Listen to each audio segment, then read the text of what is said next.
Alrighty folks, so this screencast is for how to go into Actively Learn and make an account. This will be a demonstration for the 6th grade article. The 7th grade article functions the exact same way. Simply click on the link that I provide in the right-hand column. For 7th graders, you just scroll down on the weekly plan and it's right there. That excerpt, The Outsider's Johnny Cake. Demonstrate with 6th grade. They have, it's just another article on the same site.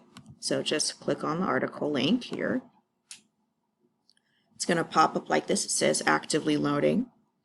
And since I'm a teacher and I've already been signed in, I'm going to exit the preview for that.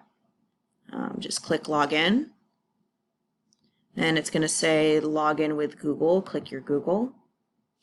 Then just click your district account. This is my district account. I click on it and my screen pops up because I'm a teacher. For you, if you're in 7th grade, your screen will probably look something like this with the excerpt there.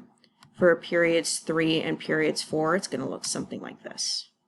Okay, so hopefully this shows you how to log into Actively Learn. It may ask you just for your first last name, but it shouldn't because you're already logged in through my Google Classroom, which corresponds with Actively Learn. I hope this video was informative. Thank you so much.